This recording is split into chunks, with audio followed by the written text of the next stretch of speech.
Ambassador Robert O'Brien is the president's national security advisor. He and I, as I always tell people, used to be law partners. We're still good friends. You can account for the lie of the green, but we're both retired from Larson O'Brien now. Ambassador O'Brien, welcome back and congratulations. You are now the latest gold medalist of Kosovo. Not in the Olympics, mind you, but you. I saw that picture on the web yesterday. Well, thank you, Hugh. It's great to be with you, and it was very generous of the Kosovars to award the president the Medal of Freedom and to award Ambassador Grinnell and me the Presidential Medal of Merit. And you're always a little humbled and honored by those sorts of things, but we were pleased to be able to work hard to try and bring some normalization to the lives of the Kosovar people and the Serbian people. So it was quite an honor. Now, give us a quick update if you can. I know you can't disclose the contents, but how was the president during yesterday afternoon's national security briefing? The president's strong. He had his whole team, Secretary Esper, Secretary Pompeo, General Milley, the Vice President, myself. We spoke with them either from the Situation Room where Pompeo and Milley and I were, from the plane where Secretary Esper was returning from the Emir of Kuwait's funeral. We were able to give him a brief. The Vice President was up at his residence. We were able to give him a brief and take him around the world on every issue that we're facing from a foreign policy and national security front. He was incredibly engaged. He had advice and laid out what his policies were to his team. Now, I believed yesterday's ride in the limo was a signal to our adversaries around the world that he is, as you said to Margaret Brennan on Face the Nation yesterday, fine and in control. And it seems to me that he is completely. But I want to go back to something you told Margaret Brennan yesterday. When she asked you how he was, you said you talked to him on Friday when you were in Geneva negotiating with the Russians. First of all, set the stage. What were you doing in Geneva with the Russians? Well, look, we've got to, Russia is a major power. We have a number of issues that are of concern to the two countries. One of the first is arms control.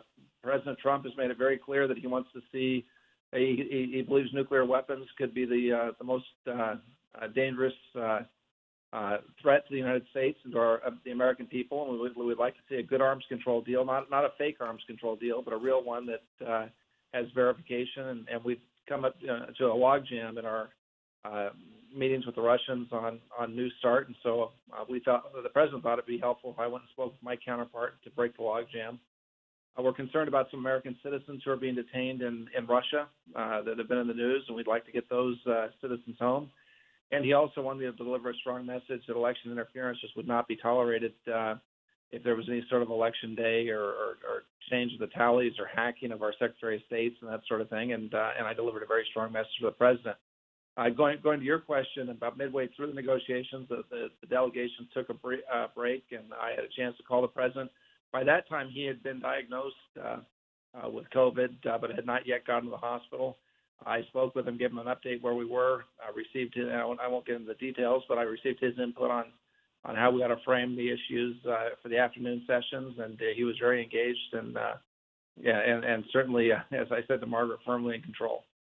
Let me ask you, for the benefit of the historical record, what time in Geneva did you call him, and do you know what time that was in the United States? I always get confused. And how long did the conversation last?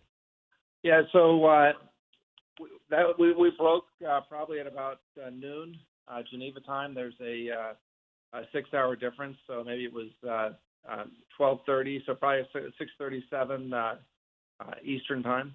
In the morning. And in the morning. And as you know, the president's an early riser, and he goes to bed late and gets up early in the morning. I know that from experience, having had framed calls on both sides of the of his, whatever break he takes to sleep at night, which isn't very much. So how long did you talk to him on Friday morning? We spent about 10 to 15 minutes, enough time for me to give him an update on where we were with the talks and to get his input on how we should proceed in the afternoon session. All right. Now, would you take us into who General Patrushev is? I didn't recognize the name, but I gather he is the national security advisor to President Putin. So he's the Secretary General of the NSC for Russia. He's a longtime close confidant of President Putin. He's a full 4-star general. He came up through the intelligence services, and he's basically my counterpart in Russia. And so this was the first time I'd met him in person. I've spoken with him on the phone before, and we've exchanged letters on various issues, but this was the first time to to meet with him in person. Because of his close relationship with Putin, we felt that he was the right interlocutor to see if we could, excuse me, get the logjam unstuck on arms control, but also deliver a very blunt message on election interference. Can you tell us what his response was to your warning not to interfere with our election, which probably would have been useful had Valerie Jarrett or Susan Rice delivered it to the Russians about the same time in 2016? What was his response? Well, they understand that President Trump says what he means and means what he says. I mean, this is not a situation like the prior administration where we're going to come tell them we could be more flexible after the election or that sort of thing. We delivered a tough message. We said there'd be severe consequences. The Russians, for their part, said they had no interest in interfering with our elections and asked us not to do the same when they have elections. And that was an easy answer for us because we don't interfere in other countries' elections. And I was able to say absolutely. So now, our left-wing friends are going to say that's not enough. You have to do more. What more could be done? I mean, you didn't pound your shoe on the table, obviously, like Khrushchev at the UN. But how do you communicate we really mean this as opposed to the last group? Well, look, the Russians know that we're serious, and the president's shown, whether it was in Syria or Iran or the massive number of sanctions that we put on Russians and Russian oligarchs and Russian government officials over the past 4 years. I mean, no one has done to Russia, save Ronald Reagan, what President Trump has. So they understand that we're serious. And look, at the same time, there are areas of cooperation. We'd like to, we issued a statement with France and Russia on the Azerbaijani-Armenian conflict. There are areas where we could cooperate on counterterrorism. So we'd like to have good relations with Russia, but they understand that there won't be good relations if there's any sort of election interference. And look, it was a tough message. It was blunt. They've said they're not going to interfere, but I take the approach, and President Trump takes the approach that Ronald Reagan did, and it's trust but verify. So, we're not going to lessen our vigilance at all. We're going to be keeping a very, very close eye on Russia, but also on China and Iran. And as Attorney General Barr said, China is an order of magnitude greater of a threat to our elections than Russia or Iran. So. We're going to be watching all of our foreign adversaries and making sure that we have free and fair elections here in the United States. It's interesting. You remind me of Secretary Pompeo's message at the Nixon Library in the summer, which was distrust but verify. Given that the president has now gotten, is apparently recovering quickly from a virus that originated in Wuhan, China, does that even, many world leaders have gotten this now. Does the world recognize that does the world have the same clarity about where this virus came from and the perfidy of the Chinese Communist Party as the United States does? Oh, there's no question about it, Hugh. I can't tell you how many world leaders we've spoken to, including world leaders that China thinks are their best friends, who've told us they don't want to have anything to do with them. Unfortunately, the Chinese have great economic leverage over a number of countries in Asia and Africa, so it's difficult for them to break free. But look, the Russians understand the issue. That they've got a long border with China. Russia's been hit very hard by COVID. Our British friends, Boris Johnson, as you know, had COVID. President Bolsonaro down in Brazil, who I'm going to go visit with soon, understands the issue. So world leaders understand where this came from. They understand that the Chinese were at best reckless and at worst witting in how this thing spread.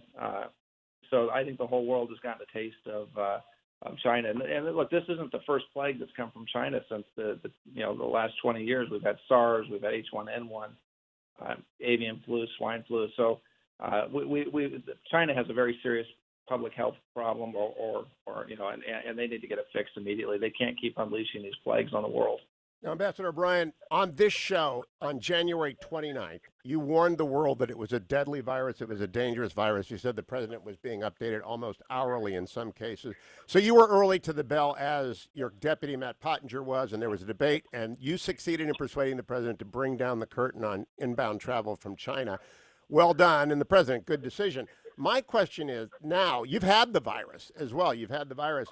But we are seeing Sweden emerge a little bit. Is there a discussion ongoing about maybe Sweden did it better than the United States, given the untold costs of the lockdowns? The issue with the virus is that this is such a nasty, resilient infection. Until we get the vaccines and until we get therapeutics, and I think the president's quick response and and his what appears to be a very rapid recovery shows that some of the therapeutics are working, that we've learned how to deal with this virus, although it's still deadly for certain groups, people with comorbidities and at a certain age. But until we get a vaccine and until we get a therapeutic, it's going to be very difficult for anyone to avoid over the long run getting the virus. People are going to get the virus, or they're going to get vaccinated. I mean, that's what we're going to have to do. The whole point of shutting down travel and the early lockdowns was to avoid a situation where our hospitals were overrun. There weren't enough ventilators for patients. There weren't enough therapeutics for patients, and we've succeeded there, and the president succeeded there. Had he not done the travel ban, and had he not done some of the early things, including the lockdown, the task force, the Operation Warp Speed to get us a vaccine by the end of the year, and remember, there were those on the other side of the aisle, and even some Republicans who opposed all of those measures.